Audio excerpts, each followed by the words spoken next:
अस्सलाम वालेकुम टाठो बच्चों 8वीं जमात बाबत काशिर टाठो बच्चों अस पोर रात रे लेसन मकलो सोरे तो अनवान सोन आज रे तो वो करो तमिक सवाल तो बे परो लफ्ज तो मानी गुबरो खुलोयु किताब टाठो बच्चों सफ़ा नंबर 54 बुबराय आब बुबरायन हुंद पट कुनि चीज के सत तो यसल पट खसुन दिवै माली या वसद्रस उरूज इर्तिका परनाउन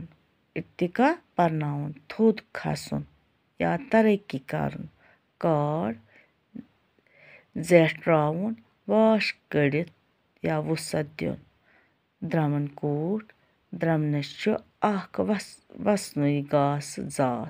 वसवनी घास जात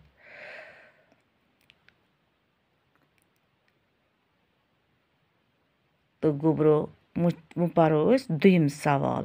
जवाब लिखो गोडनुक सवाल छु रेन कर लज बुबराय टाठो बच्चों एमुक जवाब छु सोत रूद दिल पथुर नरम्यो तो रेन लज बुबराय गो एमुक जवाब दुयम सवाल छु बजरे क्या करान एमुक जवाब छु गोबरो बजे तिम आस सफेद पख करित जंते कोतान सालस द्रामच तिम आस गोब पद त्रावान ठहराव कर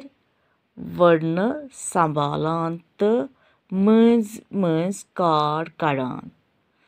जन आस पन्ने आसनुक जश्न मनावान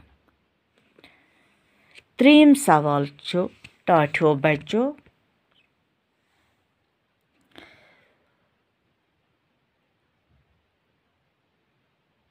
बुलबिचुर क्याज ओस वलनस आमुत सु क्याज ओस वलनस आमुत एमुक जवाब छु बुलबिचुर ओस वुफ शिकार करित वलनस आमुत चूरम सवाल छु निचरे क्याज आसन क्या निचरे क्या आसन सोचान तिम क्या आस सोचान यम निचरे आस तिम क्या आसन सोचान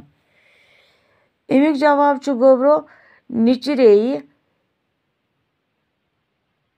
तिम आसन एहंदिस अथ उरूजस पे रशक करान क्या छु एमुक जवाब गोबरो निचरे क्या आसन सोचान तिम क्या आस सोचान यम निचरे आस तिम क्या आसन सोचान एमुक जवाब छु तिम आसन एहंदिस अथ उरूजस पे रशक करान बाकी वसलाम।